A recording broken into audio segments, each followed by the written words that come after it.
This conference will now be recorded. Well, that was a little gurgled or garbled, but we're being recorded, gentlemen. If in fact, this is the AnCan Active Surveillance Group. First of all, we'd like to let you know that it is being recorded. If you have a problem with that, feel free to change your name, turn off your camera, whatever you feel necessary if there's any infringement of any kind of rights, feelings, whatever. First, we'd like to thank the sponsors who make AnCan possible, and that would be Bayer, Novartis, Johnson & Johnson, Myriad, Telix, Blue Earth Diagnostics, and Foundation Medicine. As I said, this is the Active Surveillance Group. If anyone has received treatment, is receiving treatment, we have groups better suited for you. You're more than welcome to hang around, but that is not a matter of discussion in this group of any type about treatment.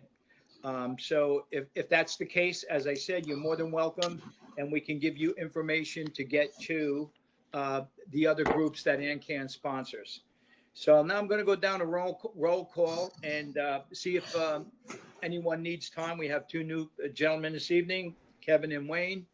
So they'll go to the top of the roster, as we all know, but I will, let me go down the list. David is visiting, listening, a board member of AnCan, an important part. So he's already mentioned that he did not need any time. So again, welcome, Mr. Muslim. Sorry about that. I didn't know. All good, Jim. No apology necessary. All good. Ken in Chicago, do you need any time? No, thank you. Okay, you just said you had a new grandchild, boy Yes. or girl? A baby girl, 6 pounds, 5 ounces. Okay, so since she's a female, Congratulations. when do you introduce her to the hockey stick? Oh, yeah. Well, my two sons play plenty of hockey, so there's probably very little this old man can do. Okay, all right. Well, good to see you as usual. Alan, do you need any time? Thank you, Gary. You're welcome. Gary, not particularly. I could talk about the Weill Cornell event, but it's not critical. Okay, I know we didn't get that to last week. It was really crazy after the presentation right into the group meeting. That was definitely a little different last week. I'm going to put you down as needing time, and we'll see how that works out. Wayne, you're definitely here, and you're going to need some time. Jerry, do you need any time this evening, sir? No, I do not. Thanks. All righty. Jeff Coleman, good to see you. Do you need any time? Hey, I'm doing good. This is being recorded. I'm glad I put a clean shirt on. And other than that, I really don't have any updates at the moment. I had a PSA, real quick. I had a PSA. It's level. I'm good. You don't have to come back to me. Okay. Yep. Ignacio, do you need any time this evening? Not this evening, thank you. Okay.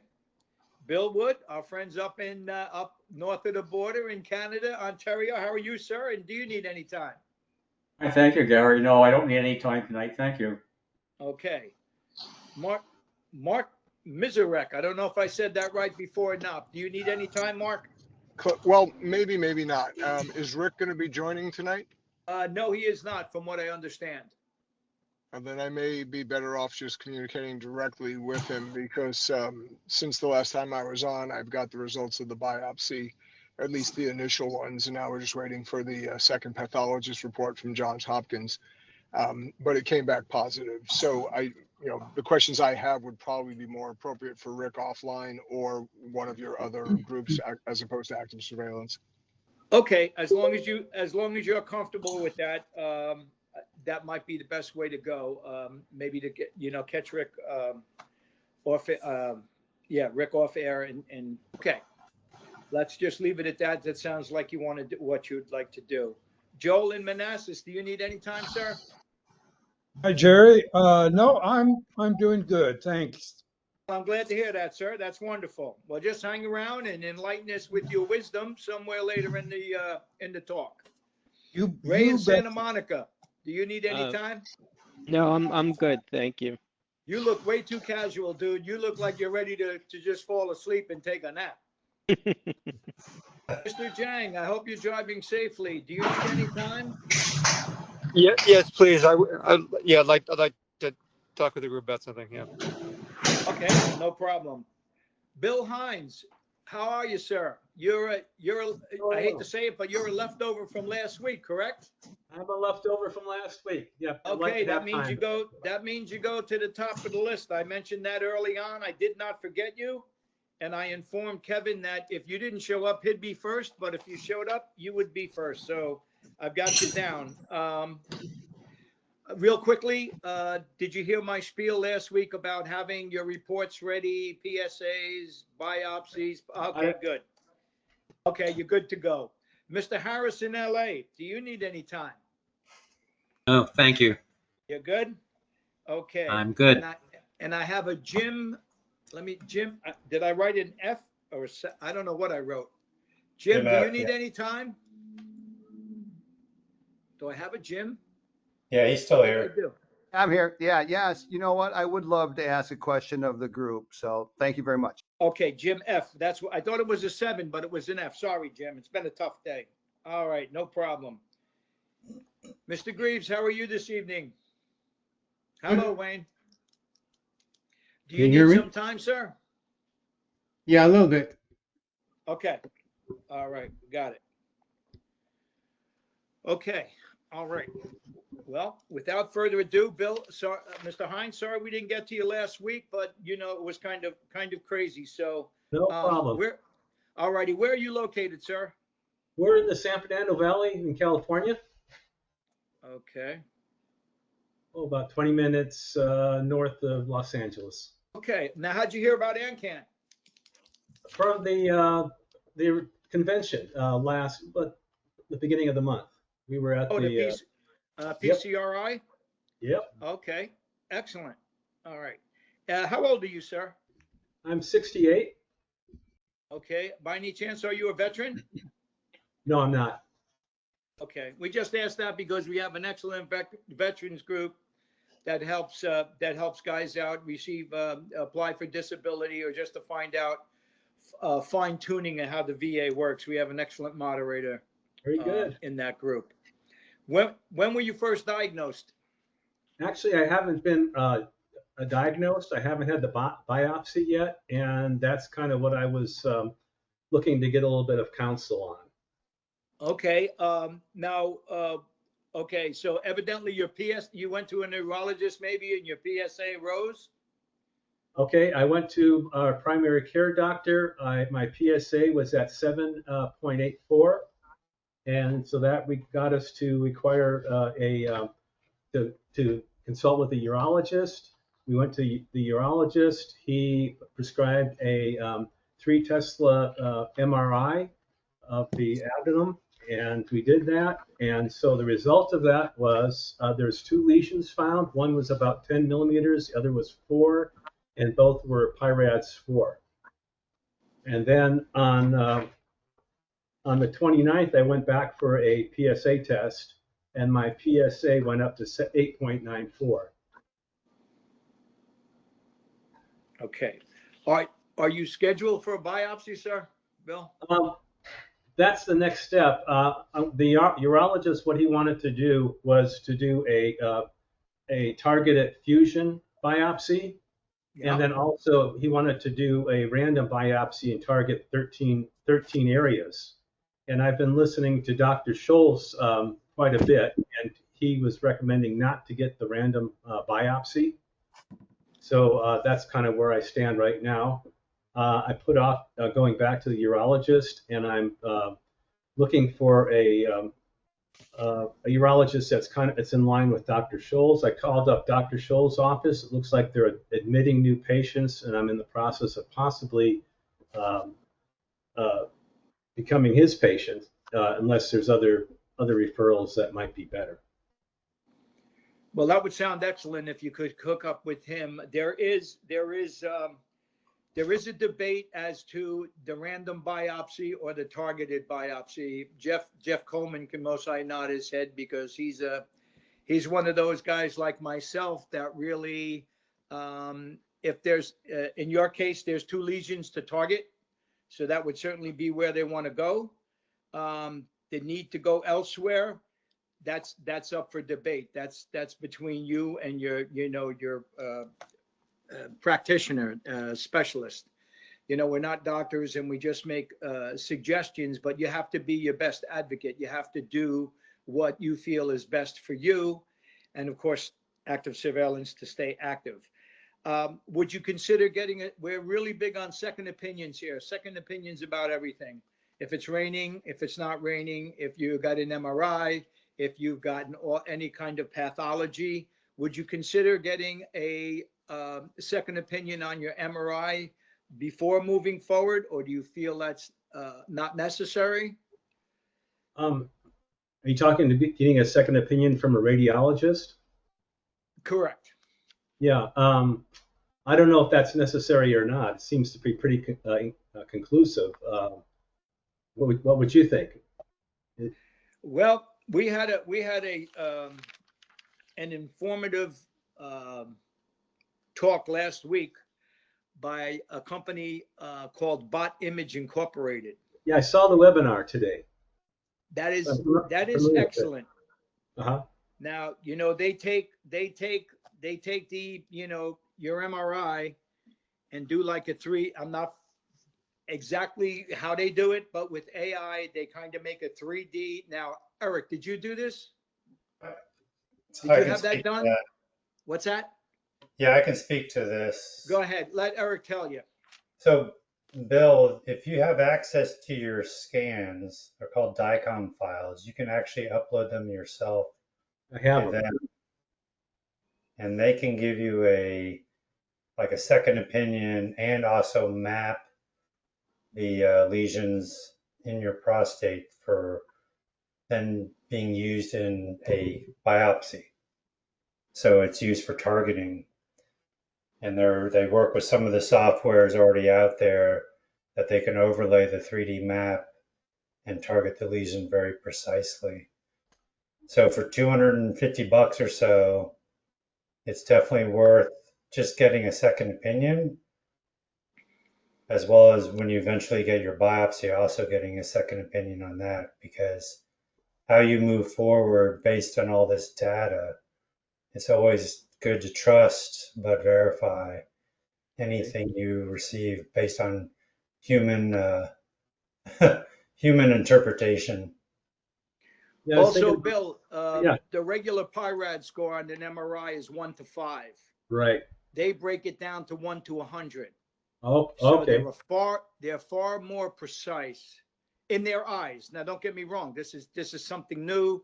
This is something that I the next MRI I get, they'll definitely get a look at it, so I know what's going on. So now, where would I go? I access the botimaging.com for patients. Is that where I go to start that process?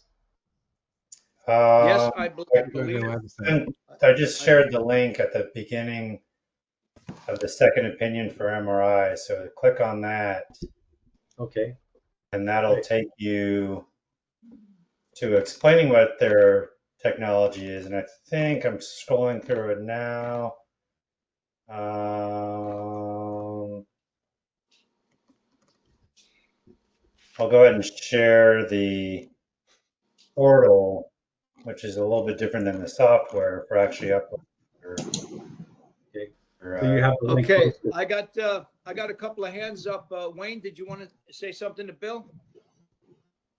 Yeah, can you hear me? Yes.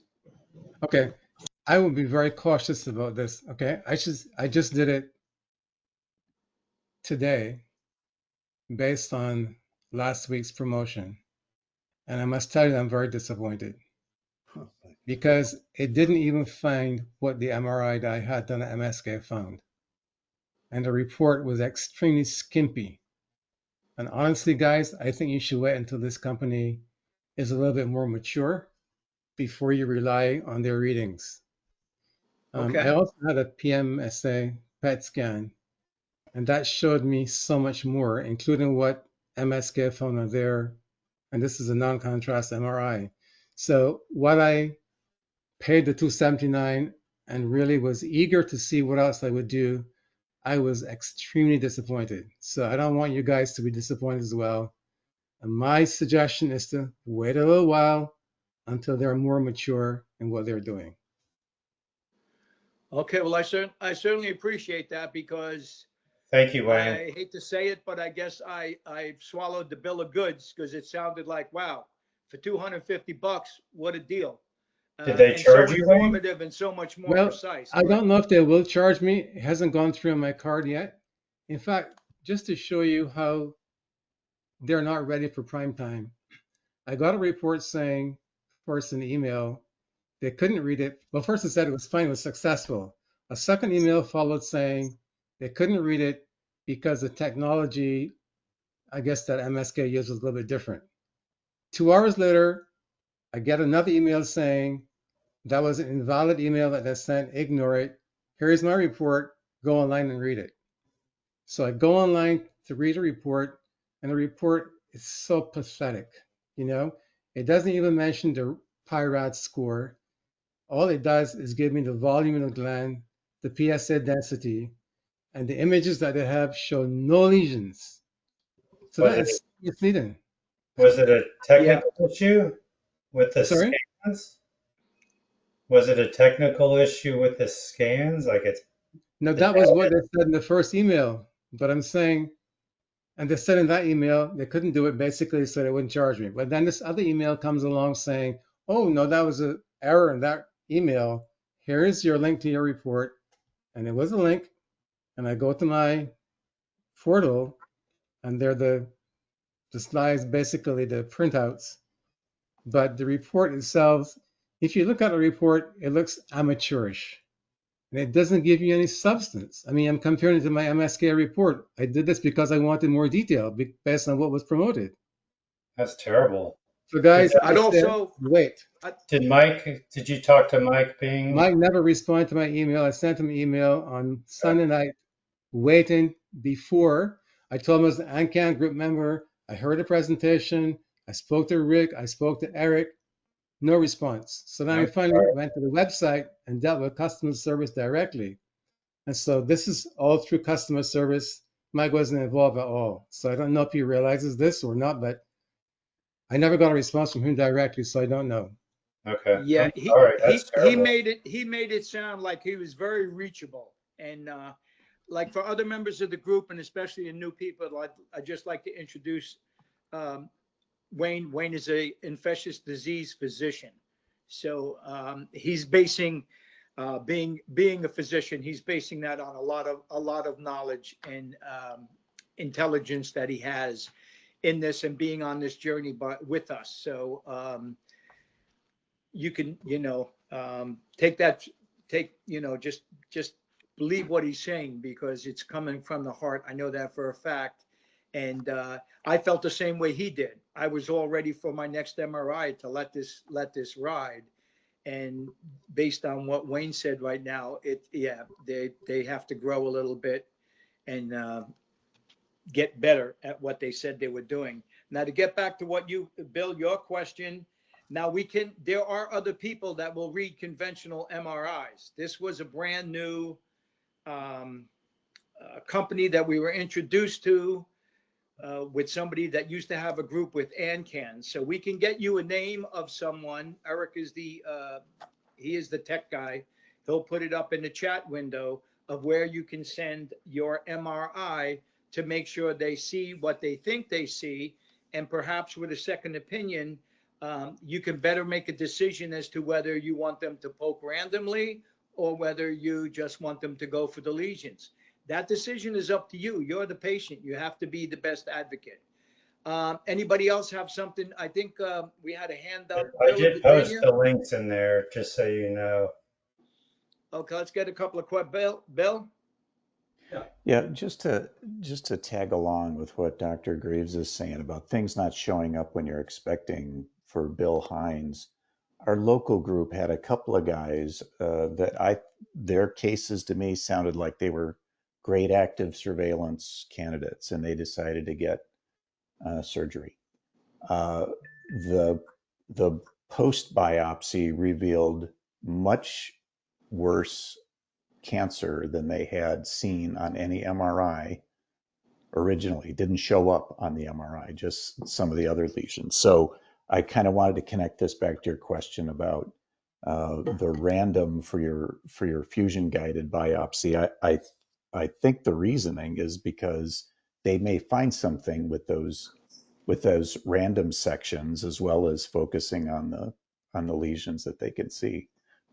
But without, if it's just going into those lesions, you might not find that hidden thing. You wouldn't find it. That is correct. Good point. That's absolutely correct. Wouldn't they show up later on if I go in for a MRI like once a year? Not if it's All I less can than tell- 0.5 millimeters. All I can tell you is on these two gentlemen, it didn't show, and it was much worse. So they had the prostate completely removed then. Right, for the reason, whatever reasons that they chose. And again, they're, sound like active surveillance candidates with no worse than 3-4. The other reason to do it is remember that prostate cancer is multifocal. And in some areas, it may be below the resolution detection of the scanner. So if it's 0.5 millimeters or less, it's not going to pick it up on MRI typically. But if that's a grade 4 lesion is very, very small, Gleason 4, you want to pick it up. So personally, I think it's wise to have targeted biopsy and some random biopsy, but it's your individual decision. I'm concerned about infection. I guess it's 1 to 4% chance you can get sepsis from the biopsy. Yeah, it's very low, but taking another sample or two here and there, I don't know that that's going to really increase your risk that much. And to miss something that might be a different grade, I think is something that you don't want to miss. Especially since they're already there. Bill, are you talking sepsis from transrectal biopsies or Transrectal, yeah. Yeah, Yeah, well, if I could get a perennial. you don't want to go there. If you can't get a transrectal where you're shopping, you got to go to a different store. There's no reason to get a transrectal biopsy. Then you don't have to take any antibiotics before or after. The less antibiotics we all know that you put in your body, the better off you are. And the chance of sepsis is basically zero. Do you know of a urologist in the Los Angeles area that'll do a transperineal biopsy? I do. Yeah, I'm sure somebody does in LA. I mean, for sure, we have all I can kinds get of that. centers of excellence. If I can get the referral, I would appreciate that. Okay. Yeah, Ray's in LA and Bill Harris, do you know where Yeah. you can get a transperineal? You're muted, Bill. Ignacio. I do. I don't. I do. Well, in LA, certainly UCLA comes to mind. They're a center of excellence. Did receive your last payment of They should have it down at Reagan. I'm doing most of my doctor work. Here. Gary, I know where he can go. Where's that? Cedars Sinai, Timothy Daskovich will do it. He's very highly rated. Is that Cedars in Los Angeles? Yeah. Okay. I don't. Would you go to LA or you want somebody in the Valley? No, well, the Valley would be preferable, but I don't mind driving, to get the best care. Yeah, he'll do a transperineal. The other thing is, on your report, does it tell you where the two lesions are? Yeah.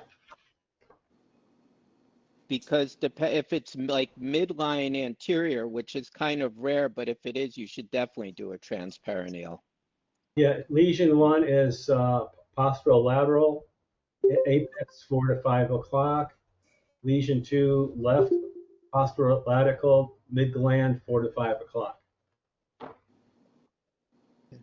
I mean, I think I would go with the transperineal. I will tell you that I've had one biopsy. It was 15 months ago, was transrectal. I had a terrible reaction to the antibiotic they gave me, which was a fluoroquinolone. They did not give me the black box warning about developing any tendinitis and stopping immediately. I'm still dealing with tendinitis effects to this day from it. So I took the full course, whatever the 3-day course. I had the tendinitis within hours of my first dose. And it's just been, I mean, that's by far so far the worst thing about having prostate cancer. Nothing else came close to the tendinitis issues. So I would really encourage the transperineal and not do the transrectal, because they usually give you a fluoroquinolone, and I know other people have had issues too. So we have, you gave us reference to one urologist. What was the name? Timothy Daskovich at Cedars. I've seen him. I liked him. If I'd probably use him to do the biopsy. I'm sure there are people at UCLA, and I know UCLA has now the micro ultrasound or whatever. So I don't even know if that's an advantage when doing a transperineal, but I'm sure there are good people at UCLA too that do it. And there may even be people like at Tarzana Hospital, which is a JV between St. John's and Cedars-Sinai in the Valley too, that could do it. But Yeah, the urologist I don't know. we were going to was from the Cedars in Tarzana. Oh. Okay. All right, Bill, we've got to kind of move along. We've got a couple of other new guys and some If there's regulars that any want to speak. referrals for doctors that do the transperineal, I would appreciate it. Hey, guys, Eric, you know from what I talked to you about at the conference, if I may, Gary, Wayne Brisbane at UCLA was phenomenal. I had mine done transperineal 3 weeks ago. I did not feel a thing, and I had no side effects. It was 100% covered by insurance, as far as I know, in UCLA in network. He was wonderful to deal with, as was his staff. I could not give you a higher recommendation if I tried. There you What's go, his Bill. name? You got it. Okay, thank you. All right. Bill, you got your hand up? Yeah, I did. I was listening to Wayne's comments, and I had to walk away and do something. But just real quick, Bill, I will say that if you notice Eric's post, there were several second opinion MRIs. By all means, we recommend a second opinion. Take Wayne's comments to heart. If you if you feel like you're going to get that second opinion, there's several options there. So John Hopkins is always a great option. So we definitely recommend second opinions on everything. These could be life altering decisions for you in the future. So the more information you can get, as Gary said, the more information you can have in your back pocket, the better. So. Okay. All right. Well, let's move on to Mr. McCabe. Kevin? Thank you so How are much. sir? You're welcome. Fine, thank you so much. All right. I appreciate you all being here, and this is so helpful because it's a bit overwhelming with a new diagnosis about what to do, where to go, what to decide. So. All right. Well, let me get a little background, and then you can tell us what's happening. How did you hear about AnCan, by the way? Through David, who's a good friend of my friend Shane up in northern Wisconsin, where I spend my summers.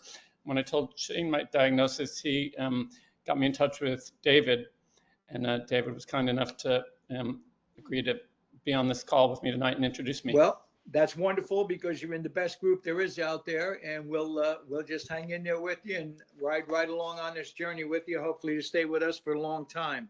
Thank How you so old much. are you, Kevin? I'm 64. Are you a veteran by any chance? I'm not. Okay. I'm 64. Okay, so tell us. Both of my parents, by the way, are still alive. My father just turned 89. My mother's 88, and they're both in good health. So I potentially have some longevity. Very good. Yep, let's go for that for sure. When were you first diagnosed? So 1 year ago at my annual physical, my PSA was 2.5, so nothing to worry about.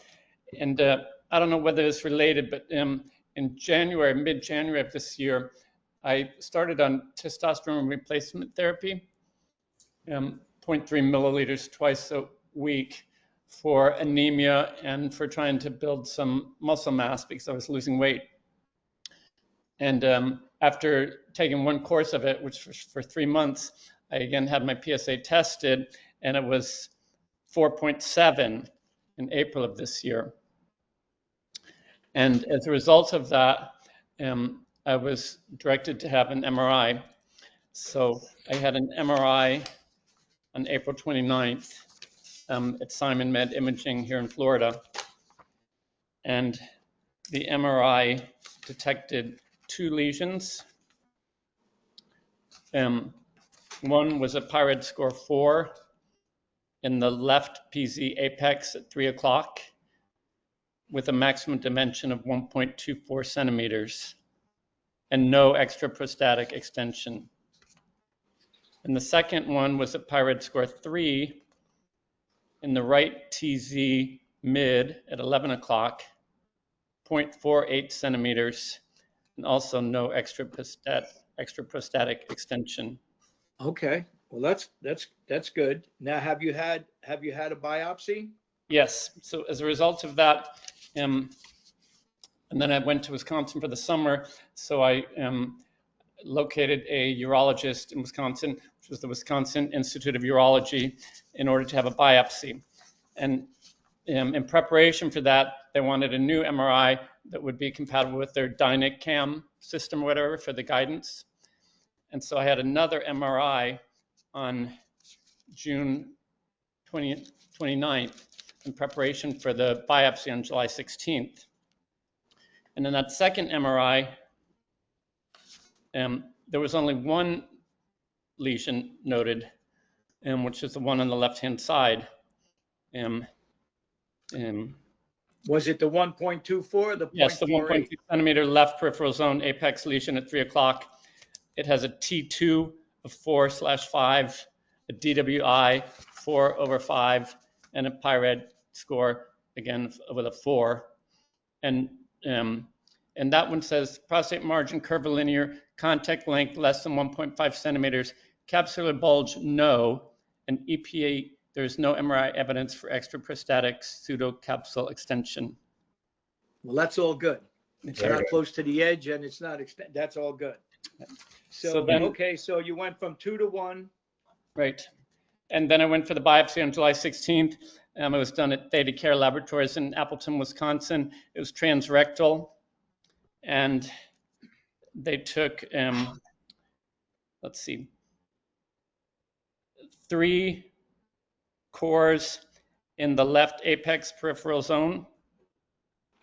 And that conclusion was adenocarcinoma grade group 1, Gleason score 3 + 3 = 6, involving 3 of 3 cores and approximately 20% of submitted tissue.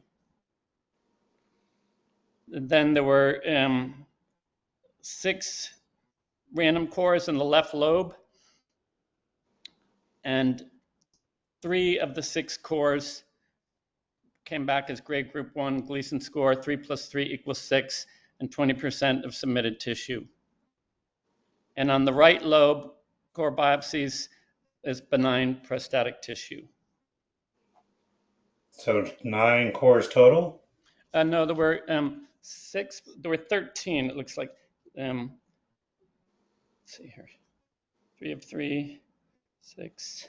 Let me see here. I know he took 13. Let's see here. But it sounds like the last. Maybe on the prostate right lobe core biopsy, maybe there were 6 there as well. The last 4 were benign, but 3 were positive with 3 + 3, and 6 out of the 6, another 3 were positive with 3 + 3. Is that correct? Right. Yeah, so you've got a total of 6 cores, 3 + 3, correct? Right, correct. Okay, all right. Less than 20%? It says approximately 20% of submitted tissue. Well, we definitely recommend probably to get a second opinion on the biopsy for sure with Dr. Zhao or Dr. EPSTEIN, just to confirm what they can see under the microscope. So I would request the slides from Theta Care to be sent to him. Is that how I do it? Yes, your urologist can help you with that and getting your slides I see. sent over for a second opinion. And I'll post in the chat who these folks are for you. Yeah. I went to the Eric link. will post both Dr. Zhao and Dr. Epstein. And of course, I think you said Appleton, Wisconsin. Is that where you went? Yes. Yeah, I'm sure it's reputable, but actually Dr. Zhao was a student of Dr. Epstein, and that's all that this man has looked at for decades. So he's looked at tens of thousands of just prostate slides. So you want to make sure and get the best eyes you can, because again, the original diagnostic sometimes carves the path that you're going to take, and you want to make sure you take the proper path, the best that it can be with the knowledge that you have. Yeah. So that would definitely would be the next step. Okay. Do So, you have you had a recent PSA? Yes, my most recent PSA. So there was an interim PSA after the MRI that was 8.5, and then last week I took it for my annual physical, and it's 6.5. Let me ask a quick question. Wayne, by any chance, do you know if there's any chance that this testosterone therapy plays with the PSA? So I immediately stopped the testosterone after the elevated PSA, because apparently it can feed the cancer if there's some cells in there, right? Yeah, it can increase the growth of the cells and thereby also increase the PSA. Yeah. Okay. So I immediately stopped the testosterone at that time. Yeah. So I was taking it for 3 months. So have you had any PSA checks after getting off the testosterone? Yes. That's now at 6.5 was last week. I came off the testosterone in May. Okay. Well, hopefully you'll see a steady decline. Evidently, that did have or could have had a bearing. Who knows? Because everybody, it's always different for each individual. Your metabolism, the way your body handles things, what was there when you started. Right. But hopefully there'll be a decline. But a second opinion on your slides is definitely in order. We would highly recommend that. And also, Rick Davis has joined us. Rick, have you got something out there? Yeah, I do actually. It's very timely. I just got an email from a guy who was on TRT since 2018 and was diagnosed in June, de novo metastatic. That means that the first time they diagnosed him, they could already see a metastasis in his spine. He's a young guy, 59. And he has very low PSA. His PSA, even with the metastasis, was only 4.6. So that's already concerning. When he stopped the TRT, which he did around the time of his diagnosis, his PSA then dropped further to 1.33. Wow. And that's pretty remarkable, because he's a guy who doesn't make PSA, and very often that's not a great sign because it indicates that the cancer's already a variant cancer, for want of a better word, a variant cancer. So it's funny that Kevin mentions that now. Probably not surprising that his PSA dropped because there's less testosterone in the body, therefore there's less activity from the cancer. That can explain that. On the other hand, I don't disagree with Dr. Wayne that, well, it's really saying the same thing. More testosterone feeds the cancer, less testosterone takes it away from the cancer. But in the case of this poor fellow who's de novo metastatic, we wouldn't expect to see such extensive amount of cancer with such a low PSA. So. Unless it was a variant, as you said, yeah. Unless it was a variant, and so it becomes just it becomes a real signal we're trying to get him to a GU medical oncologist right now, and that's an important piece of information for the GU medical oncologist. So I have a bit, the rest of my commentary and what my activity. So the urologist in Wisconsin, Joshua Motter, after reading the biopsy, he told me that he recommended active surveillance. But I had some other friends that were, thinking that I should be a little bit more aggressive. So I made an appointment with Dr. Vipul Patel in Celebration, Florida. I guess he has quite a reputation. And I saw him last week. And in the brief meeting with them, he mentioned that even though I have 3+3 Gleason, that since I had a capsule bulge, that had more risk of bursting, and so he recommended surgery now. And so he sent me through to his surgery scheduling department, and they were giving me all these forms and all these, clearances to do and everything. And then when I got home, I pulled out the MRI, and I don't see anywhere where it says I have a capsule bulge. It says no. So I don't know if they had the wrong patient's reports up there. And also in his aftercare notes, it mentioned that I had complained about urinary tract symptoms and 3 times nocturnal, urination and erectile dysfunction, which I have neither of. So I don't know if they had the wrong reports or whatever. So I sort of lost confidence in them entirely. And well, that's a good thing. That's a good thing, Kevin, because Patel's a production shop. Right. And, either they got the wrong patient or Patel put on the wrong shoes and they were white. And that might have been the problem. I mean, if you're in, you're in Orlando, is that correct? Correct, yes. So for some reason I was thinking you were in Wisconsin. I was there for the summer, and now I'm back in Orlando for the winter. Oh, okay. So it isn't so far to go, but there are some good docs that are around. There are some good surgeons at Moffitt. There are some good surgeons. There's a really good surgeon that we like a lot at Sylvester in Miami. But the fact is that with 3+3, unless there's something absolutely extraordinary, for example, you carry a BRCA mutation, and I don't know if you've done germline testing yet or not, but otherwise, there's no real good reason to be treated. The very best academic urologists in this country don't feel that 3+3 warrants treatment. Okay. Yeah, I'll add to Rick. You're in Orlando right now, and you drive a little further past Dr. Patel to Tampa. We have Moffitt Cancer Center, as Rick said. Mayo is in Jacksonville. Right. Jacksonville, yeah. So Tampa's closer to you, but Jacksonville's not that much further. No. And it's well worth the drive. I think you'd be well served in Moffitt. Okay. If you decide to come to Moffitt, let me know. I'll take you to lunch and send the bill to David. That'd be amazing. Yeah, thank you.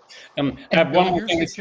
Bill, you're suggesting Moffitt for a second opinion, correct? I would an initial opinion, because even guys that have been initially even guys that have been initially diagnosed have switched their care to Moffitt. So, as Rick said, Patel is a I want to say assembly line. It's a disassembly line, right? That's all he does. He does surgery. He teaches all of his residents how to do the surgery. It's Da Vinci surgery. They do. I'm not saying hundreds a day, but they do hundreds a week. Yeah, he's done 18,000 apparently. I was there with a friend who had it done. He did a very good job. My friend's doing fine now. But if you go to Dr. Patel, he's going to say, I'll perform surgery because that's all he does at his center. Right. Slightly biased. The only thing like Mayo or Moffitt that gives you that looks at you under the whole oncological right. Yeah, that's So what I was hoping. That's what I was hoping I would get when I went to Patel is, discuss, what I have and stage and the risks and what are the options. But he just said, "Oh, go get surgery." So right. Well, that's all. that's what you're going to get from Patel because he's a surgeon. He's got a production shop there. If you wanted to get something that was a little more nuanced, Yep. you've really got to go to a center of excellence. The one concern I might have with Moffitt is you've got to be sure you get a urological oncologist who believes in active surveillance. And not all of them do. I think the chair of the department, whose name is Dr. Pal Sang, I think he favors active surveillance. And I know that we can point you to doctors at Mayo who favor active surveillance. We have names. We have names there. Dan Gifford, are you on today or not? I can't see. I am. Yes. Oh, hello. And yes, I had very good support from the head of the urology department at Mayo, Dr. Pack. So with my results, he was very supportive of active surveillance. So Was that what branch of Mayo was that at? Dan? that was at Jacksonville. Oh, okay. Yeah, Dan's in Florida too. He's up by Eglin. If I could just break in there. Today I went to see Dr. Poonen. He's in Silvestri in Miami. And he's big on surveillance. And I had similar scores to what you have. And Rick had suggested him a couple weeks ago. And he is he's really good. So what's his name? Dr. Poonen, Punnen. And if I can figure this out, I'll try to put his number in the message. So that's who I had in mind when I said we can send you down to Sylvester. But you may not need to schlep that far, I mean, we know that the guy from Dan Gifford and from Gary Tosca, we know that there are decent docs at Jacksonville Mayo who are not going to push you into treatment. And so, Jerry's further south, and that's why we sent him down there. But we just want to make sure you see a urological oncologist, a surgeon, who is going to give you a fair shake of all the different options. Okay, thank you. One further thing is on the 29th, next Monday, I'm having a PET scan, which Patel prescribed for me. So I'm having that done at Celebration. Why would you do that now? I don't know. He suggested it. Do it? Yeah, well, does he want to do it as well so he can make some bucks on that? These PSMA PETs, I suspect it's a PSMA PET scan. It's not advised. It's not advised for 3+3 or 3+4. Now a lot of people are doing it. It's expensive. It's not necessary. There's no, he's saying to you, oh, because he sees a bulge. But you need to get that confirmed. I didn't have a bulge. I don't have a bulge. Well, that's right. Now, why does he get the PSMA? Because he probably gets some bucks from the referral and sends you. Kevin, if it were me with a 3+3, I'd bag that right away and wait until somebody at Jacksonville or somebody at Moffitt tells you that's what you need. Ray, you got your hand up. Yeah, did you have a Decipher score, a Polaris, a genomic score of your tumor yet? No, not that I'm aware of. How do I get? I would get that before you do the PSMA or anything, because that'll tell you if it's a slow growing, a fast growing. And no one suggested that to you yet. No, what is that called? Decipher. Decipher. DECIPHER, Decipher score. Decipher. Okay. And you can Google it, and they have to send a sample from your biopsy, but I would do that. Yeah, we're certainly big believers of second opinions. This genomic testing is one of those options. Also, as we said, getting somebody else to read an MRI to make sure that these lesions aren't on the edge or aren't none of the extension that you mentioned. Yeah, that most probably would be a good way to go. Is there any other questions that you have, Kevin? Anybody else have something for Kevin? I don't. Thank you so much. Okay, well, the key is to be active, to take everything that we gave you a little bit of homework, work on that, and come back next Wednesday, stay with the group, and keep us informed as to what's going on, all right? Yeah, well, that's what I'll do. Thank you so much. I appreciate it. Okay, you're welcome. You're definitely welcome. All right, Wayne Zimmerman, you're up.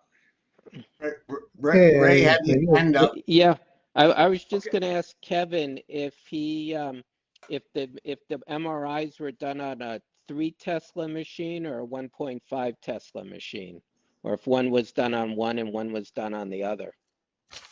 Let's see. I'm not sure. I'm looking at the MRI to see if it shows it on there.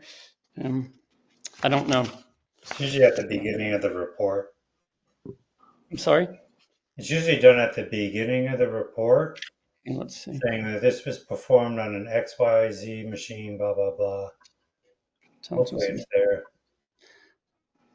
Post-control axial T1 images. No, let's see. The very top of the radiology report of the MRI. I don't see it. Technique, multiple axial, coronal, and sagittal T1 and T2 weighted images. It doesn't say what kind of machine, I guess. Okay. Yeah, I don't see it. Worth finding out just to be sure. 3T is the best one for prostate for resolution. Okay. I'll find out. Okay. That's all they have at the Mayo Clinic, and I'm sure that's all they're going to have in South Florida. Okay. Are 3T machines. Okay.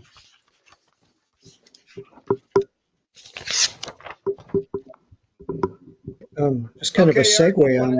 You want to go over Mr. Zimmerman's profile for us?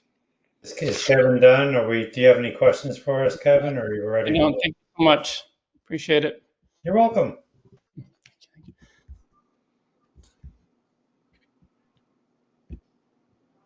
So pivoting to Wayne. Okay.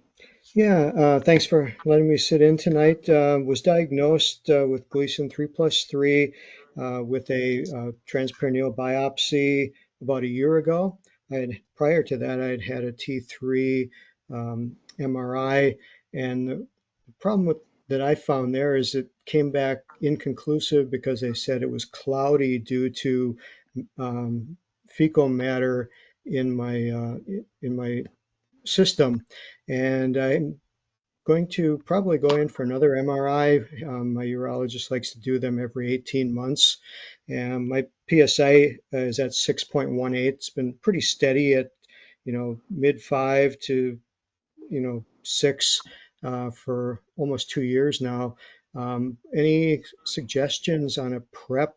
Should I do a full enema before this MRI next time? It was without contrast in T3, and I just thought I'd like some feedback before I go in. I'd like to get the best results out of my next MRI. The ones I've been doing, they've been doing a fleet enema a couple hours ahead of time. Okay. So Up at the Mayo, we do one the night before and one a couple hours before. Yeah. That's that. Now it's really funny because I don't know how many guys on the screen that most probably have had an MRI and have never been instructed to do a fleet enema. It's crazy. I'm sure there's a bunch. I don't need to raise their hands, but I know there's some guys out there that never do an enema before the MRI. Yeah, So, you also want to have a bland diet so you're not too gassy or anything, not too much fiber ahead of time. Mm-hmm. Otherwise, you can take a Gas-X pill if you have to. Because you don't want the movement. The movement destroys the images. That's what of course, they want a clean colon, and they don't want you to move while they're taking, of course, the images. That I think would be the two requirements before having the MRI. Anybody else have any ideas? I carry around yesterday's poop today. You want to get rid of it, right? Yeah, empty Correct. colon. Definitely. So Okay, yeah. when are you scheduled for the new MRI, Wayne? Well, I have my next urology visit December 2nd, and we'll talk it over. I just assumed, well, when I spoke to him last time, he said every 18 months he likes to, see how the PSA looks. I've been getting a PSA every 6 months, and it's been holding pretty steady, but every 18 months is when he would talk about having a transperineal biopsy. And he didn't talk about the MRI, but I would rather get an MRI to see what I can see. Last time they could tell my volume was about 45 grams or cc's, so it wasn't a very large prostate. Um, but nothing was detected because it was cloudy, and that concerns me. I'd like to get a good image before I submit myself to another And this biopsy. this this was done at what time? What date? 12/2/25? Not Um, 12 the 2. MRI was in 2023. And they did not repeat it. They said it was inconclusive due to fecal matter, and they didn't tell you to come back and we'll do it again?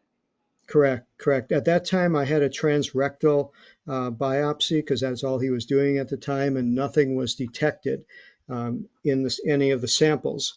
So then another year went by. My PSA was at 5.36, and then by that time he had become trained in transperineal, and so I went through one of those, and both of them were painless, by the way, both the transrectal and the transperineal. So I felt like he knew what he was doing. And then the transperineal came up with two cores that had 3+3. The right posterior lateral had a 5% of a single needle, and then the right anterior medial had a 20%, and both of them were 3+3.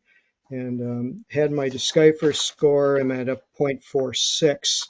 The other thing I've learned in the meantime too is that decipher scores, at least in comparing between the Prolaris and the decipher, some people say the Prolaris is more geared towards people who still have their prostates, and the decipher is more geared for people who have, had their prostate removed, and they're reading the pathology report kind of post surgery. Wondered if you had any thoughts on that too. Yeah, the decipher is only as good as your biopsy. So if your biopsy is not targeted, then they're not aiming for the lesion. And I would think that if you just had like a random biopsy, you might not have targeted the hot spot of the lesion, and therefore your decipher score might be skewed. Because I had a random biopsy initially, and I have a high volume, so I had 11 out of 12 cores positive. But I have a feeling, since it was random and there was no MRI to guide the needle, they didn't get to that specific point in the lesion that really can tell me what's going on in there. So I think MRI guidance is important before any biopsy. Okay, good. I think I've heard, now I can't say for a fact exactly what you were saying, Wayne, that the decipher is weighted on post-surgery tissue. Now, I don't know how that, I've heard what you said before at least a couple of times, and I'm unclear. I haven't had a genomic test myself, and I don't really understand the significant difference between Prolaris, Oncotype, Decipher. We know that Decipher kind of has comes to the head of the class in some of the things that we've read and some of the data that we've talked about, but that could call for a little bit more clarification. But the this 2 cores of 3+3 6, that was when, sir? That was in March of 24, so a little over a year ago. So that would be your second biopsy, perhaps what we call a confirmatory biopsy, Hmm. although it Yeah, didn't confirm anything because they didn't see anything on the first one. right, right. So I'm Okay. feeling like I really want a nice, clear MRI to Yeah, see that what sounds is that going sounds on. like the plan of attack, to get a nice clear MRI, to get it read, to of course to get a second opinion when it comes back. Hopefully it's going to be, 2 cores, 3 plus 3, 6, or we've heard of, cores going away and other cores appearing. But it would seem, and a lot of the guys have the MRI once a year. That's kind of Mayo's protocol. You out in MD Anderson, he has an MRI once a year. And of course, it's debatable about biopsies. The numbers go anywhere from 3 to 5 as protocol goes. But of course, everybody's an individual. It depends upon what your docs say, how you feel about it, and what the status is. Whether you feel, whether you feel it's necessary. Hey, Wayne, was the second biopsy targeted from the older MRI? No, the MRI was cloudy, inconclusive, which I had before the transrectal, which Right. showed no cores of any cancer. Then a year later, when my PSA was elevated, he just went and did the transperineal without the benefit of an MRI. He did have the ultrasound wand, but that was basically it. So there was nothing to guide the second one. Yeah, that what gives me some caution there is it was not guided, and if your Decipher score was based on that, then they might, again, going back to not getting the hot spot of the lesion, I would definitely want to get another biopsy that's truly targeted and go from there, and then get that deciphered as well as a second opinion going. Well, Okay. first you get the clean MRI, and then you have a second opinion of that, and then you move forward. You Right. move forward from there. And a second opinion on your pathology of the biopsy. Absolutely. Does Okay. anybody have any other questions for Wayne? Is there anything else that you need, Wayne?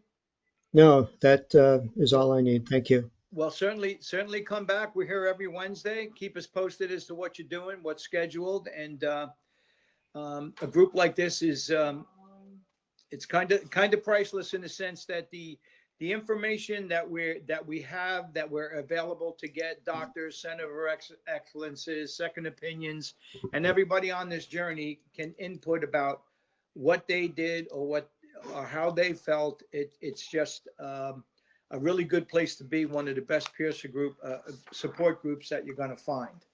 So with that, please come back and keep us posted. All right. Yes, Yeah, thank you can so I, much. yeah, Gary, can I just add that for the new guys, if they haven't given us their email address, they should put it in the chat, either to Gary or to me or to somebody. That doesn't have to be public, although public's pretty good because then other people might reach out to you and then we'll sign you up, make sure that you get a reminder before every meeting. That's all we use it for. Thanks, Wayne. We'll get you on there. The other thing is, please take a look in the chat at the. You'll have to scroll up a little bit, but we have a webinar with Dr. EPSTEIN himself next Tuesday. And that is definitely going to be worth a watch. You should sign up for that if you haven't already done it. And then it's on our Zoom platform. You'll get the link to the Zoom platform close to the time. So that's those are my announcements. I'll give it back to Gary. All righty. Well, thank you. All right. Lindsley Jang, you wanted some time this evening, sir?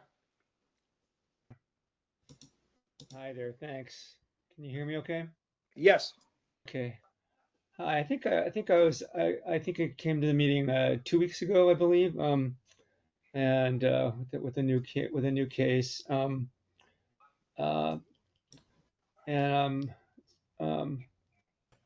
should I review my profile? I'm not familiar with it, sir, because I wasn't on. Eric, are you familiar with it? Not in front of me at the moment. Profile? No. All right. Yeah, if you can give us a brief synopsis of what's going Yeah. on, and we'll jump in. Yes. Yeah. So it's I'm a Gleason 3+4, grade 2,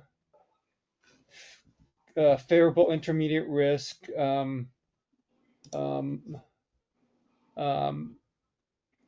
Yeah, and the Gleason score came from biopsy, which came after MRI, which came after elevated PSA score of 6.4. My PSA density is 0.40. My biopsy, I took 12 cores. 6 were targeted at the 2 lesions that were identified in the MRI. 6 were outside of the target. The 6 targeted cores, two were cancerous, 3+4, both in 3+4. One of them with a 20% grade Gleason 4 percentage, and one of them with a 10% Gleason 4. That's the targeted cores. 2 of the non-targeted cores came back with 3+4s, and one of those was 10% percentage of a Gleason 4, and one of those cores outside the target zone was 40% Gleason 4. We sent out for my original urologist. I asked him to send out for the onco type genetic test. I did also. I had a visit with a radiation oncologist, Dr. Kishan, which I think I told you guys about. I think I'd seen him at that time, and he said that it was. He sent out for to have my slides tested for the Decipher genomic testing. And those results came back, which is what I wanted to get your guys' thoughts on. So the Decipher test came back and put me at the Decipher score was 0.33 in the low risk category, and that part of the test results said that it put me in at risk for 10 years for risk of metastasis at 1.3% risk. So Dr. Kashan said, this is good. This is good news. It indicates that your Gleason 4 cells are low aggressive, and so I replied to him, does this mean that we could consider active surveillance? And he said, yes. He said, could be a consideration. Talk to your urologist about it.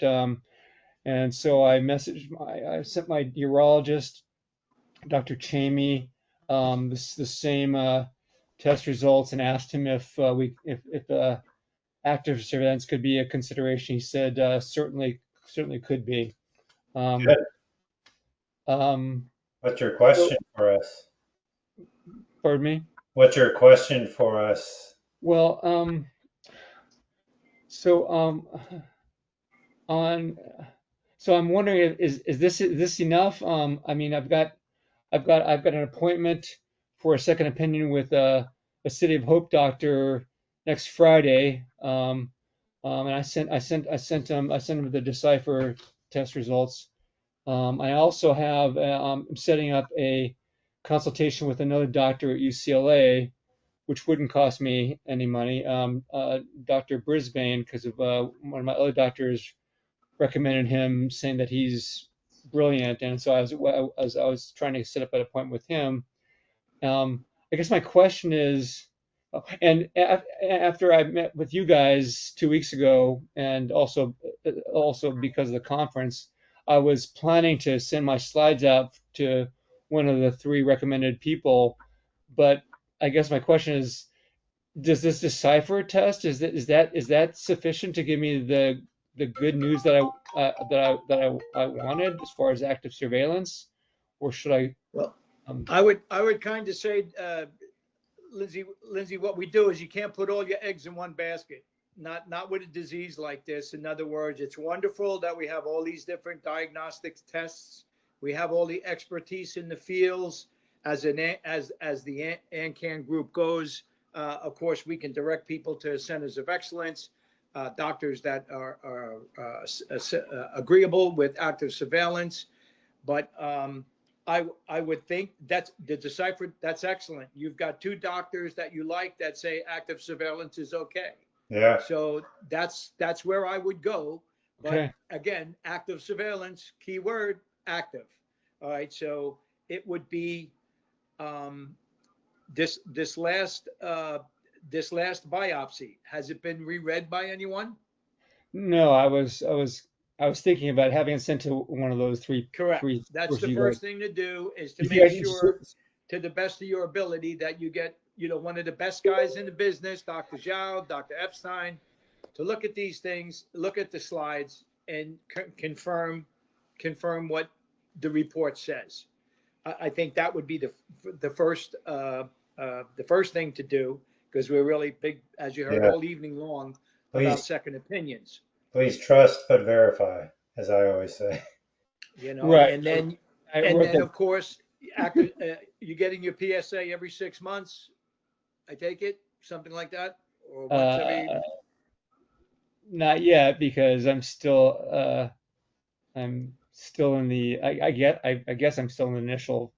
Okay, stage. well, most probably they'll want to set you up perhaps on every 6 months. I mean, that's what I do. That's what a lot of guys do. Some do once a year, of course, on the advice of your doctor. But I think that it sounds like active surveillance can work for you. You've got 2 professionals that say it can. First, you want to make sure that it is what it is, to the best of your ability, so you feel more comfortable about it. But your question about, well, Decipher just doesn't give you the green light. I wish I could say it does, but I don't think that's possible. And of course, you never know if there was a hiccup while they were doing any kind of diagnostic test. That's why we always go for the second opinion. So Yeah. I would think that that's what you want to do. Now, Rick's got his hand up, so he's most likely got some words of wisdom also. Go ahead, Rick. So, Lindsay, what concerns me, and we've seen this many times over the years, is some guys go out, they get so many opinions, and in a way, it's too many opinions. You're getting a second opinion from a doc, getting a second opinion on your MRI, getting a second opinion on your slides, all good, all good. And yes, I would get a second opinion on the slides, because if it comes back as 3+3, then that's a clincher to do active surveillance. But when you get too many opinions, what happens? I mean, do we know if the City of Hope doc, do you know if the City of Hope doc that you're going to see favors active surveillance, or how did you find it? I just looked him up, because I was. I wouldn't bother going to see him.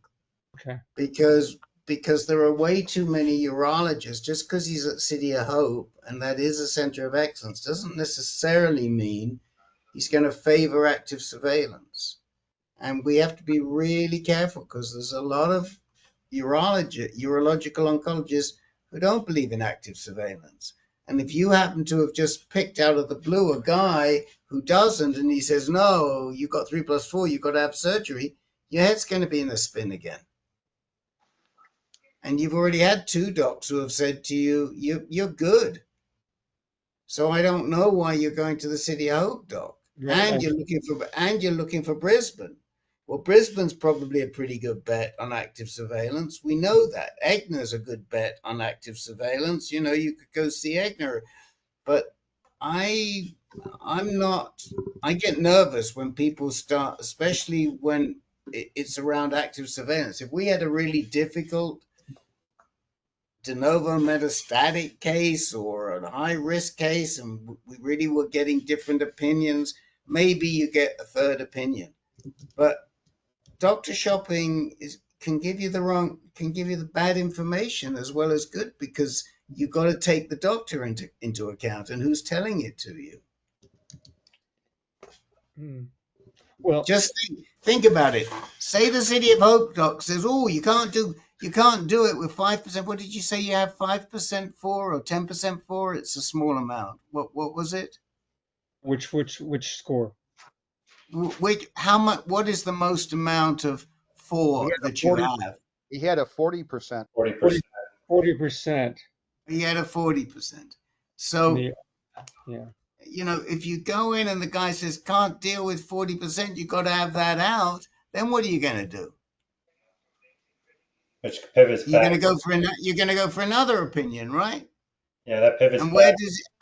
Sorry. And where does it end? That's the problem. And I think if you've got two guys, if you've got Kishan who says, yeah, you could do it, and you've got another doc who says, yeah, you're a good candidate, I think you've got to trust those docs. And you want to get another opinion from Brisbane, that might not be so easy because docs in the same institution, and your first doc's at UCLA, correct? Yes, yeah. Well, I don't think Brisbane will give you an opinion because doctors in the same institution don't like to give second opinions with their colleagues unless it's Kaiser. Kaiser, you can get it done because they don't want you going outside for second opinions. But it's highly likely if Brisbane's going to say, no, you've got a doc, that's who you have to stay with. That's the nature. That's the way that it works. You know, well, we've also got, he's got two docs and he's got a good Decipher score. So Lindsay, and you he's should got feel a good good about that. yeah, and then you got you the should Decipher feel good score. about that. Just get the pathology looked at and make sure they see what they see, because there's as much chance as it could be correct numbers. They might go down, or perhaps they could go up. You really don't know. And we've seen both sides of that equation. 3+4s go down to 3+3s, and we've seen 3+3s go to 3+4s. So but if you got two good docs, two good institutions, a good Decipher score, both of them are telling you AS will work right now. And remember, active surveillance. We don't want things to change, but they could change in 6 months, 12 months, whatever. But keep your eyes open, keep doing what you're doing, and you're most in a good spot. And stick with us for sure. Keep us posted, keep asking questions, keep listening, and we'll take you right through it. Go ahead.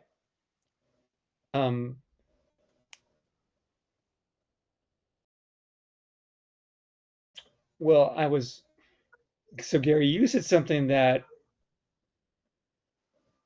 about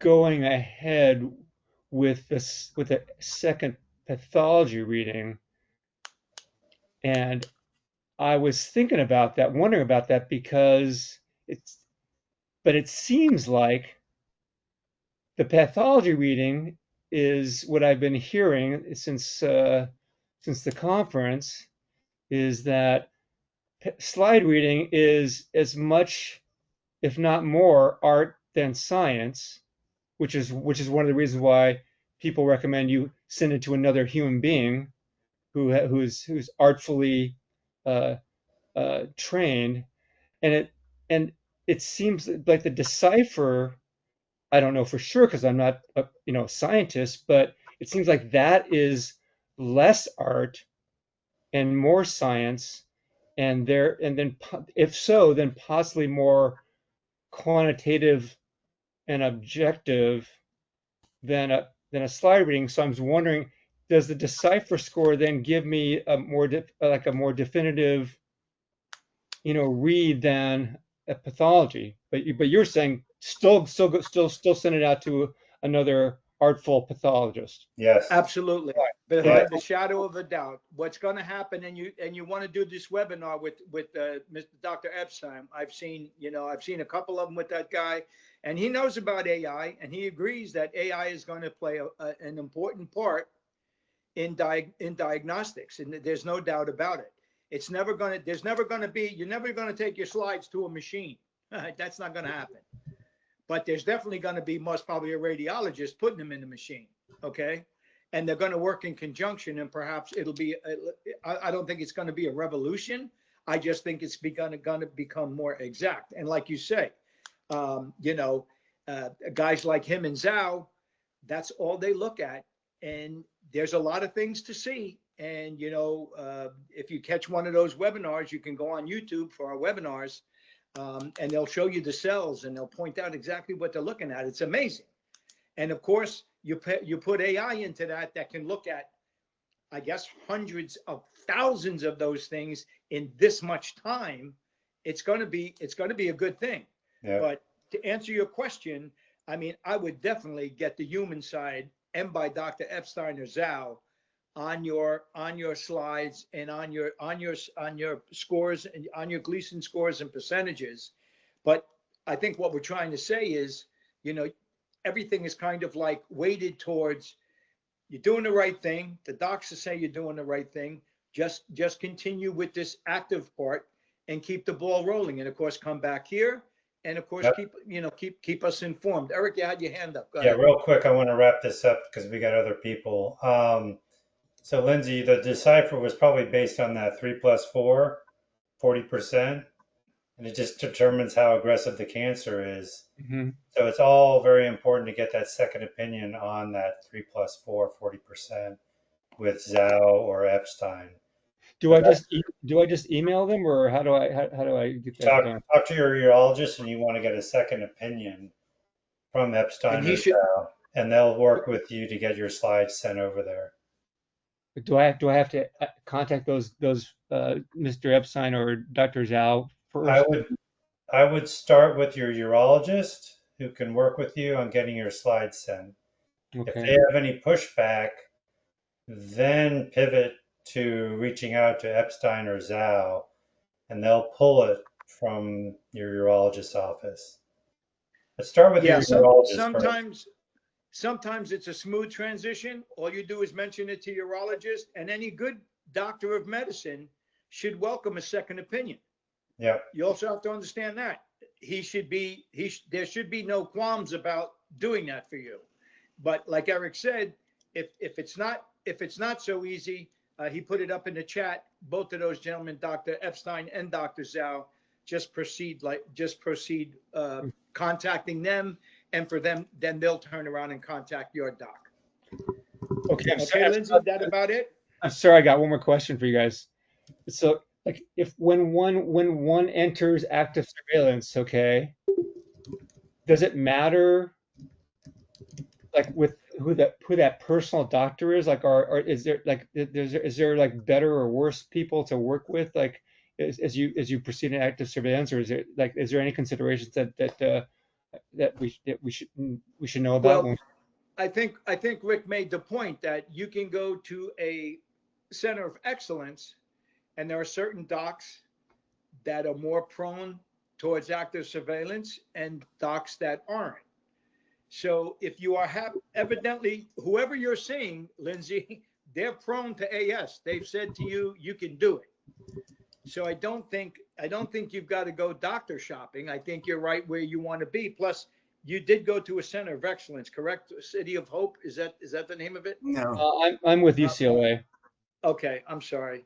Too many names floating around tonight. Okay, right, so you're at a center of excellence. So I don't think you have to start going doctor shopping, because you got people that are going towards active surveillance. Gary, let's get Mark in and then move on, please. Thank you. Okay. Mark, did you have something real quick? Real quick, Zhao and EPSTEIN keep coming up, but not Hopkins. Do you guys rank them with Zhao and EPSTEIN before you send tissue samples to Hopkins? Let Rick answer that one. Go ahead, Rick. You're muted. Rick? Yes, I'm here. Sorry. Okay. Hopkins is only good and has the reputation because Epstein was there for 30 odd years. That's why they have the reputation. Now, Epstein trained a lot of pathologists there, including Dr. Zhao. So why do we like Epstein and Zhao? Because Epstein is the best, and Zhao was trained by him and follows his methods. There are a lot of good pathologists trained by Dr. Epstein at Hopkins, but you don't know who's going to actually look at your slides. You don't know which of the docs. So if it were me, rather than sending it to Hopkins, I would send it to the wizard. I'd send it to the best guy, you know. I mean, he is the best. And but we also think Dr. Zhao's equally as good, because when Dr. Epstein wasn't reading slides for 2 or 3 years there and Dr. Zhao was reading them, we were getting very satisfactory and very good results from Dr. Zhao. So does that answer your question, Mark? Absolutely. Thank you. Thank you. All right, who was next, Gary? Okay, Jim F. He had something, wanted a little bit of time. Go ahead, Jim. It's interesting. I think it'll fit in well with Lindsay. Lindsay, I have very similar numbers to you.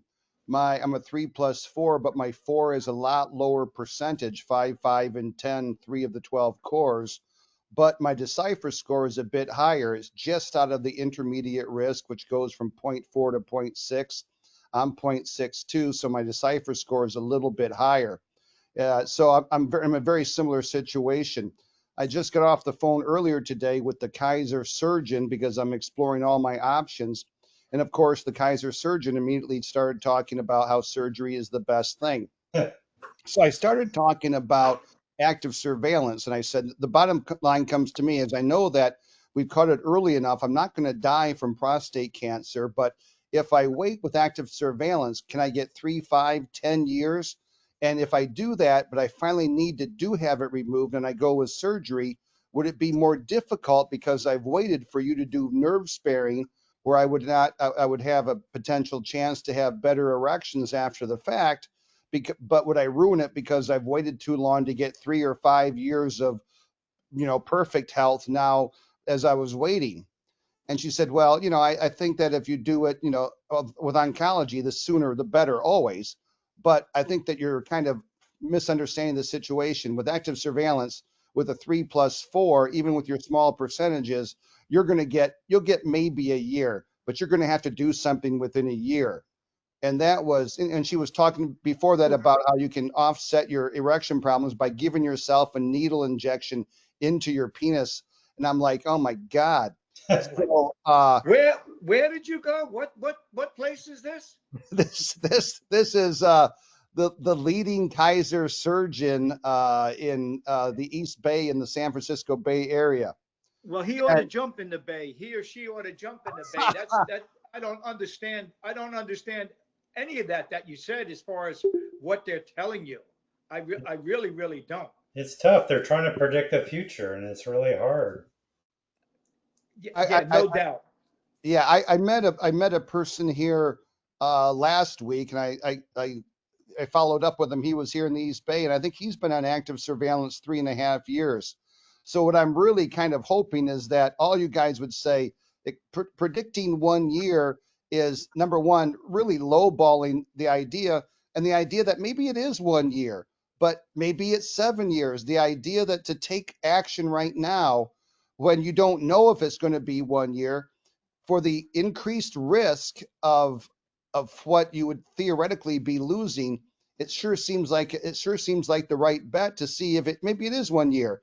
Too bad for you. You drew some bad cards. But what if it was going to be 8 years and you went and did the hardcore surgery with the bet that it was only going to be 1 year and you undersold yourself? So it was really sobering, but I thought, I'm going to talk to the guys tonight, and I'm hoping I'm going to hear lots of things saying, no, it's not going to be just 1 year. That's completely hypothetical. Yeah, you got to stay active in your active surveillance, and that means PSAs and MRIs, and just monitor the crap out of it. Rick's got his hand up, and I'm sure he's going to give us some. Go, Rick. Well, Correct. Jim, I can't remember if it was you last week that I recommended you go get your second opinion from Joe Lee. Was that you? Yep, it sure was, and it was funny. I got a follow up. I got a follow up person said we're gonna put you at an appointment with Dr. Lee. Okay, Turned so It turned out after further thing, the Dr. Lee was a different Dr. Lee. So so my I haven't set it up with the other Dr. Lee yet. Is he more of an active surveillance proponent at Kaiser? I would think so. I mean, I haven't talked to him in a while, but I know how Joe thinks. He's not going to push you into surgery if you don't belong in surgery. He didn't push me towards surgery. I was a stage 3 diagnosis, but he didn't push me towards surgery. He was getting me to consider radiation. I just know him as a doc. And I think he's very even-handed. He's very good to talk to, and I think he's going to listen to you when you say to him, "Do you think I'm a good candidate for active surveillance?" And I would trust what he says. Great. I'm going to continue. I'm going to go to Dr. Zhao as well. I was Well, going to make. Dr. Zhao, when you say Dr. Zhao, you're talking about for a second opinion on your slides? Yes, indeed. Yes. Okay, so let's set that to one side. If you want to get a second opinion right now within Kaiser, then Joseph Hun Lee, Joseph Hun Hun Lee is the right Dr. Lee, and he's in Terra Linda. Okay. Yeah, but should I wait until after I have the second diagnosis of the slides to give to him, or go to him first? Um, I mean, it wouldn't hurt if you're not in a hurry. It wouldn't hurt to say, yeah, the slides got reread by Dr. Zhao. Um, but I think you're going to get a good opinion whichever way you go. But he's the doc you want to see rather than whoever it is, this guy in the East Bay who's giving you this line. Rick, it was a woman. Let's not get. Oh, okay. She can jump in the bay. Yep, for sure. Another thing, Jim, I failed to mention it earlier in the meeting tonight. War is concerned with new people about anxiety. Anxiety is something that's never really mentioned when you go in and they lay it on you that you've got prostate cancer, and then especially if somebody's telling you you're going to put needles in your penis, things like that, definitely can raise the level of anxiety. And of course, we have a group that can help with that, Men Speaking Freely. But I normally ask everyone new, on a scale of 1 to 10, what would you consider your anxiety level, Jim? Boy, it really depends, on the given day. When my my PSA went back down to 5.4 and my MRI came back at PIRADS 2, I went from my 7 or 8, down to 4 or 5. Was determined I was going to do years and years of active surveillance. Then I get a decipher score, which was hard to get through with the Kaiser, and it comes back, high risk, bottom of the high risk scale. Then it jumps back up to a 7 and 8 again. So it depends on what day and who I'm talking to. After I talk to this woman about shoving needles in my penis, it's back up to a 7 and 8. Yeah, I agree. And of course, it's getting the Men Speaking Freely group. You can look at the website, and that's everybody talking about anything but treatment and their cancer. Just a good place to vent. And I've never attended, to be honest, but other people in the group have, and they speak of it highly. Wayne, I didn't get to ask you about anxiety, but I think that it's something that should be recognized, and it's not recognized by the medical community as much as it should be. And we'd like to talk about that a little bit. And of course, we hope that coming to these meetings, asking questions. I myself have been on active surveillance over 15 years. Okay. My PSA has doubled. It has come back, but I've only been diagnosed, and hopefully forever, with a 3+3 6. So I've been lucky, but that doesn't mean that I don't get nervous and jerky every time I got to go in a tube. I've got to take goofy pills every 6 months. When it's time for my PSA, I get a little nervous and jerky because I always think, oh boy, what's the number going to be now? So I've been very fortunate, but anxiety does have a role in this, and we like to talk about it, and we, like I said, we also have that group. Jim, is there anything else we can help you with? Lindsay has his hands up. Yeah, I just wanted to tell Jim a couple things. That I know that going on a network can be a challenging thing, and it sounds like you're in Kaiser, and so I can't offer anything there. But at the conference, it seemed to me that at UCSF, which is across the bay from you, they seem like they are in general more interested in active surveillance, and specifically there's a doctor there who was at the conference named Matthew Coopersberg, and he is very active surveillance interested. So if you can go on a network.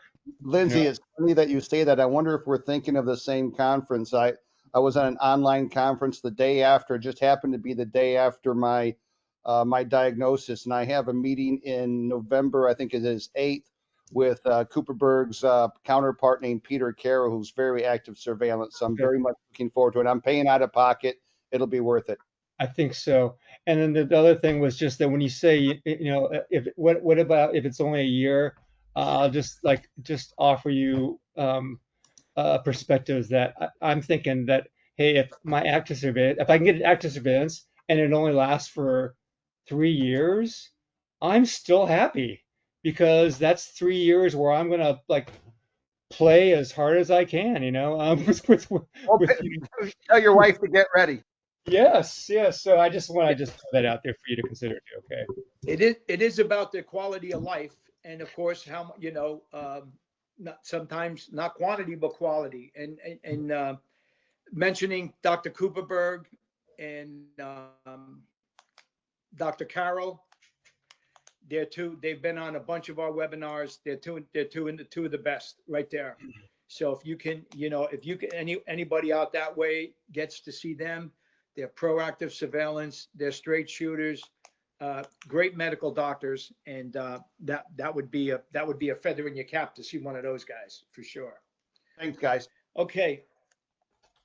All right. Alan, did you want to tell us a little bit about the thing that you attended in New York? I'll spend a minute because it's actually very apropos to our last conversations, because the first presentation of the conference, and this was a conference sponsored by Weill Cornell and MSK in New York. It's their 7th annual, specifically about prostate health. Their first whole presentation was Dr. Nielsen, and Dr. Nielsen was all about anxiety and how to deal with this.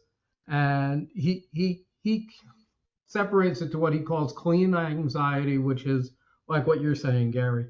I'm about to get my blood test. I'm worried about my blood test. I'm about to get my MRI. He says, that's natural. You live with it. He says, but the problem is there's dirty anxiety where you're getting up at 3 a.m. and doing Google searches on every last thing. And he says that feeds to a vicious cycle where you just start to worry and you start to lower your quality of life. He talked about it in 3 steps, where acknowledge your problem, flip it around, and transform it to get it to clean anxiety and put it in the back of your mind the rest of the time. He says you have it, you have to deal with it, but you have to learn how to separate and just get out of this vicious circle and do the best you can every day. I found it was a 30-minute presentation of everything they talked. I found his the most interesting. And I applied it not only to my health with my prostate, but just my daily life and some of the anxiety that I have with work or something else, and how to kind of separate it, flip it, and put it in the back of your mind, as he talked about, and not constantly sit and worry and over search and over research. Get to a point where you just stabilize yourself. It was his primary message. we're late till Well, one. that sounds like a great message, and I think part of that for a prostate cancer patient is a peer support group like this, where you can I talk, did a or lot men of promotion for AnCan. I haven't seen anybody show up, unfortunately, but or men speaking freely, where you can go and just talk about something and get something off your head. I've been retired 15 years too, so that's kind of cool because I don't worry about work. I don't have any kind of work-related stress. Just got married 3 weeks ago, so I don't know how. She's in the kitchen, so I got to be careful. But that's been wonderful. Yeah, that's all been wonderful. But that's a terrific. I like what he said. Flip it. I like that. That I makes liked it sense. a lot. I thought it was a very helpful presentation. That was great. The other big one, which I'll just mention, we've talked a lot about it, is their second big presentation was diet and exercise, where they primarily talked about nutrition, and they had a nutritionist present. Primarily, she goes towards the Mediterranean diet, but she also said, don't kill yourself. You don't have to change overnight. You can slowly transform. She talked about different ways of easily transforming the diet to something that would be more helpful. Well, again, I think that's a real good plug because it's like moderation. We all know the Mediterranean diet, the heart healthy diet. Men are going to die from heart disease, not prostate cancer. Your heart's going to give out before your glands. That's a fact. That's the way it's going to go. So, but what you can do in the meantime is alter that progression by diet. And of course, we know scientifically, data-based, beyond the shadow of a doubt, exercise helps anybody with any side type of cancer. That you can make a blatant statement, and that's it. The diet, never really conclusively, but it only makes common sense that after all the research, the heart healthy diet is the way to go. But I like somebody saying that, oh, you don't have to go out and get the membership to the gym. Don't throw everything out of your pantry. Don't clean out the refrigerator. Just try to alter, think a little bit smarter, and then you eat smarter. That kind of stuff. I wish I was there. That sounded like a hell of a little thing. And plus, you got free lunch. You walk through a simple day where have an apple, have an orange, have a half a cup of blueberries, and a half a cup of broccoli. And you're even just those simple little changes of putting those simple things into your diet, how that would improve your health. Yeah, that was a big takeaway from the PCRI was nutrition choices. Well, that's really good. And they gave you a free lunch, right, Alan? Yeah, they broke us out into tables where they had different topics and different doctors sit at tables. The one other thing they said, and this was the panel of their top expert doctors talking, was if your doctor gets upset that you want a second opinion, get rid of that doctor. He says, all of us here, and I think it was McClure actually who joined the panel, said, we're big boys. There's no personal interest here.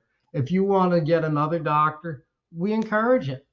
If you want to get another opinion, absolutely.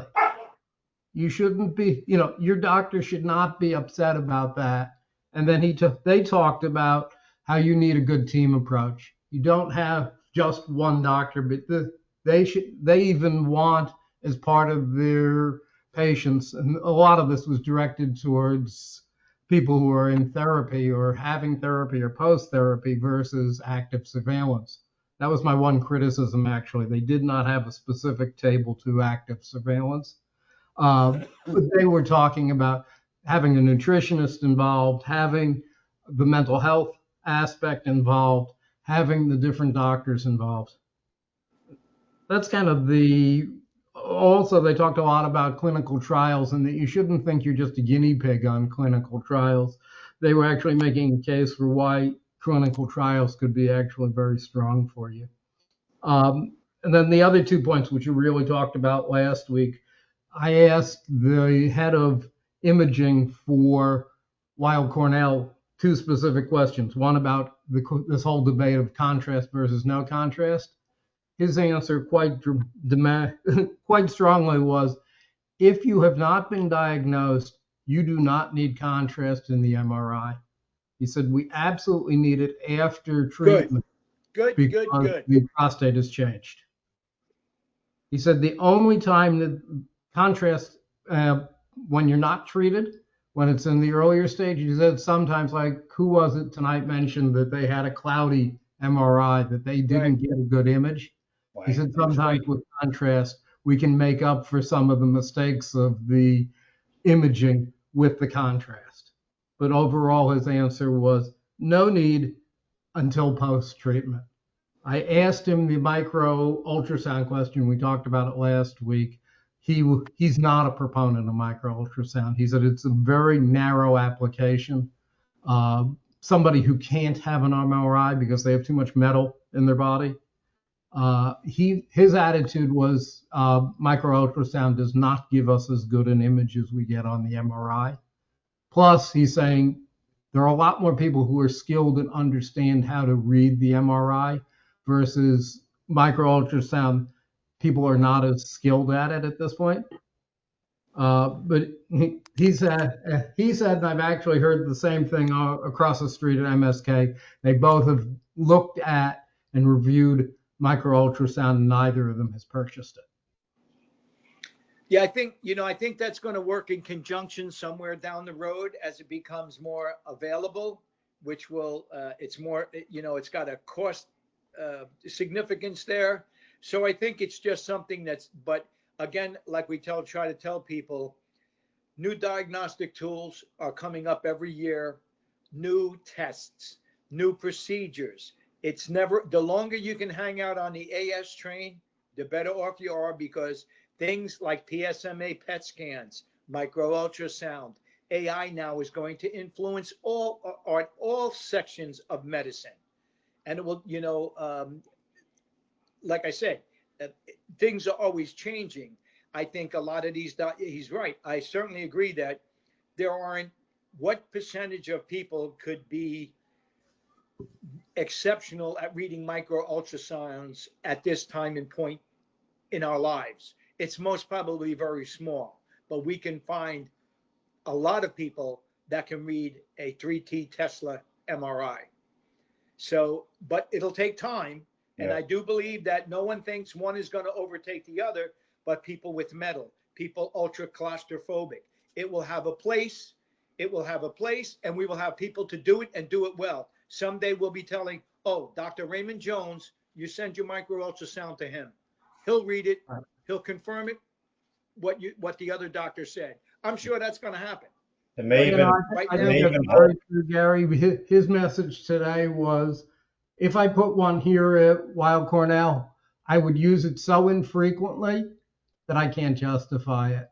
I think He's not saying don't use it. He's saying what you're saying. That right now there are some very specific applications where it should be used, but in general he was not a fan.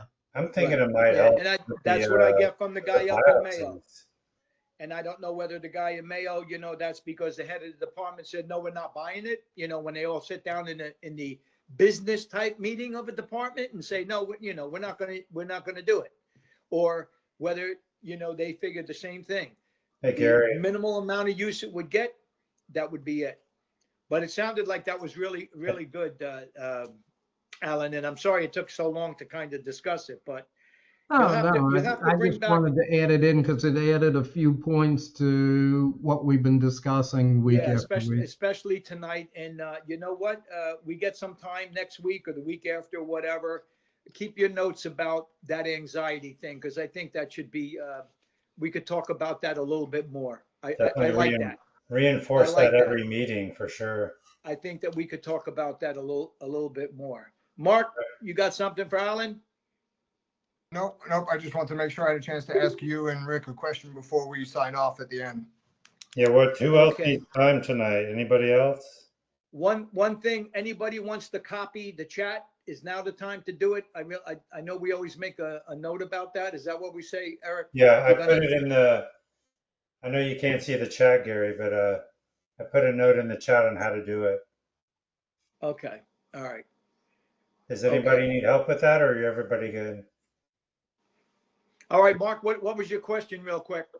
Real quick, you mentioned earlier on about the appropriateness of the Decipher test for post-surgical or treatment tissue as opposed to biopsy tissue, and that you weren't quite sure, but you thought that it might not be as good as Oncotype or one of the others. Does Rick or Eric or anyone else have any feedback or a direction where I can go to find out which is the best one for biopsy tissue?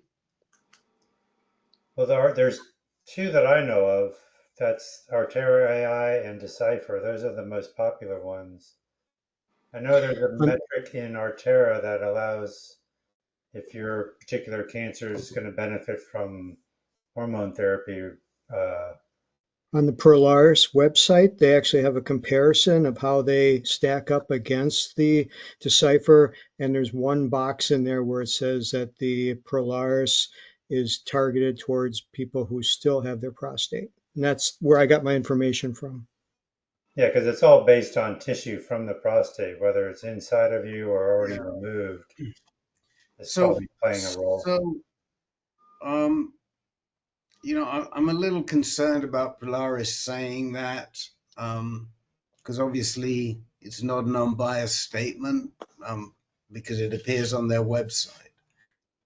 Decipher was originally developed for predicting post-surgical results. That was its original purpose. And it later became applied earlier in the disease process, and it tends to be more conservative in its predictions than Polaris does. So Decipher's more likely to push you towards interventional treatment than is Polaris. Does that make it a better test, a worse test? I don't know. You just have to understand its bias, and there are many people who think that Decipher is the better test even before surgery. We did a webinar. I'll post it in the chat window with Dr. Morgan, Todd Morgan, called What's Inside the Black Box? And he compared, and he doesn't have an axe to grind. He compared what was going on and between these tests. And so you might want to watch Dr. Morgan's webinar. I'm just going to look for it here. If you want to look for it yourself, you can. The easiest way to do it is just put Todd Morgan in the search on our AnCan site, and it comes up. It's the first one. How and why genomic tests work. So I'm going to put that link right now in the chat window, and then it'll be on the recording. The link will be on the recording. I'm going to call it Todd Morgan webinar on genomic. What do they call them? Genomic GSMs, don't they? What do they call them, Eric? Genomic test. Isn't that the thing on GSM? Is it on the AnCan site? What's that? Is it on our website, the AnCan site? If you just Google Todd Morgan on the AnCan site, it'll come right up. Yep, got it. Okay. I'll post it right now. So that's I've already done it. Okay. So that's what you I think that's where you're going to get the best answer. Fabulous. Thank you. I've already got it. Thank you very much, Rick. So I guess Wayne is gone, unfortunately. He wanted some time, but no, he got his time with his AI test result issue. Yeah, can we hold on for a second so you can tell me about that, because I'd like to hear can more say about afterwards. that. Yeah. Thank you. So Jim, Lindsay, Alan, everybody got their time. We got the newbies. I think we're all set unless anybody has anything to add. Cool. I'll stop the recording now. Thanks, everyone.